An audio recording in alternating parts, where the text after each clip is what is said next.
Cubbison.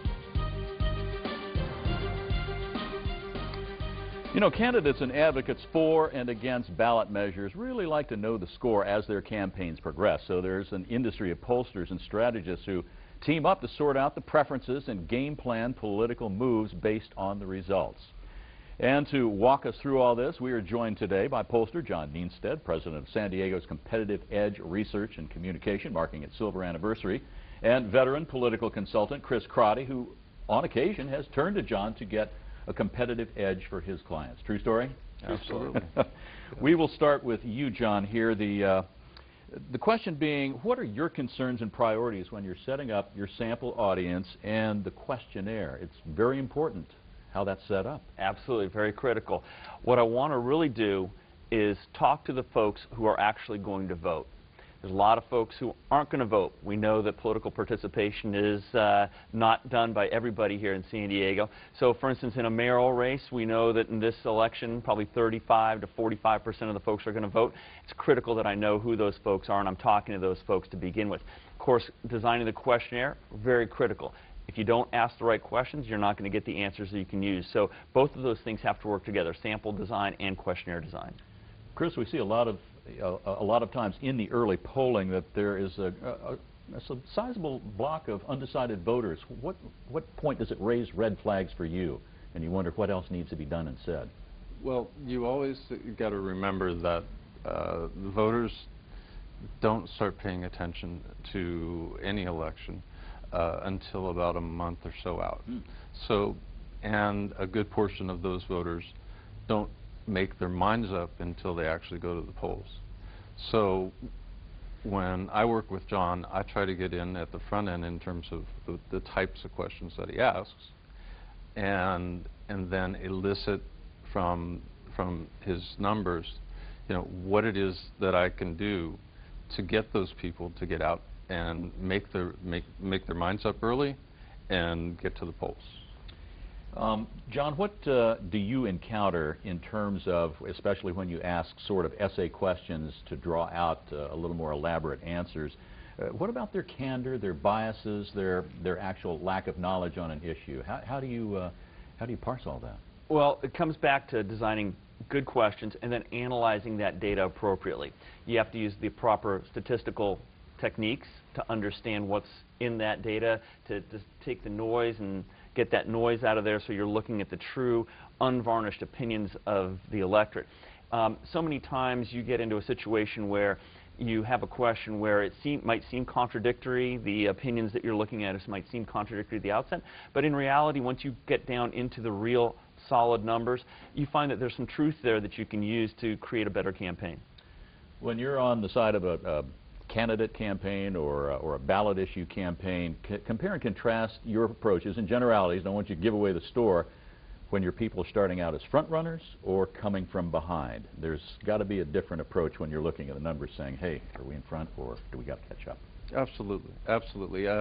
And the key to winning any campaign, whether it's a candidate or a ballot measure, is to have a really good message and to communicate it effectively. And that's where the kind of the art and the science comes together, is that you need to have a feel for the electorate, what their mood is at that time, and what it will be, you know, what you project to be at the time of the election. And so that's why, you know, when I work with John, you know, we begin up front, we test different messages, and you know, we basically settle on one that we think is going to be the most effective. In a case where we're running from behind, that's the time when we start thinking about perhaps doing a little bit of negative campaigning. Going negative. John, talk about the margin of error, and then it's been pointed out here recently that in the mayoral election of 2000, Dick Murphy was down in 6th place, and suddenly he vaults up with a percentage that nobody expected beyond the margin of error. Well, margin of error, without getting into a real technical explanation, is it's a math problem. It's completely a math problem. It doesn't take into account all the other sources of error, question bias, those sorts of things that could creep in. So people need to think about it like that. And frankly, there are good polls and there are not so good polls. Competitive Edge, for instance, we have our own interviewers. They're located right here in San Diego. They're well trained. I know them personally. I have a lot of confidence that not just them, but our staff is doing a great job. I can't say that about every other polling firm out there. So there's house effects. They're called house effects based upon what other polling firms do, how they train the interviewers, what the methodology that they use. So the margin of sampling errors is one little piece, and then there's all these other things that come in to make a poll either really good or maybe have some problems.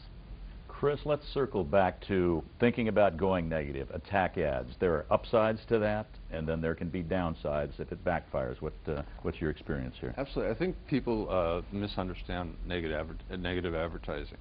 To be most effective, it has to be fact-based. Secondly, when you do go negative, you need to understand that you're not persuading people to vote for another candidate.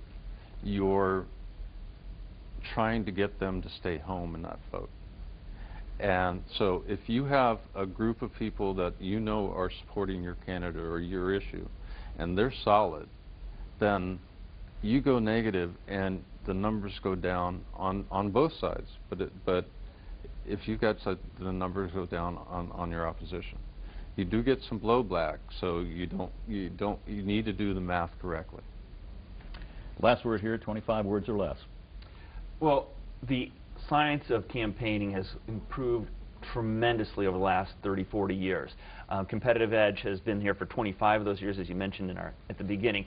And what I think is fascinating is with the amount of databases that are out there, with the amount of computing power that's out there, it still comes down to a candidate communicating the right message at the right time to the right people and bringing it all together. That's what makes a campaign. I think that the reason why Chris and I really like it is we love that sort of competitive atmosphere. Thanks, gentlemen, for joining us. Chris Crotty, John Nienstedt, and straight ahead on Politically Speaking. Are San Diego's least prosperous neighborhoods being neglected by City Hall when it comes to so-called capital improvement projects? And pension reformers are counting on a city worker pay freeze as part of the Proposition B package. Stay tuned.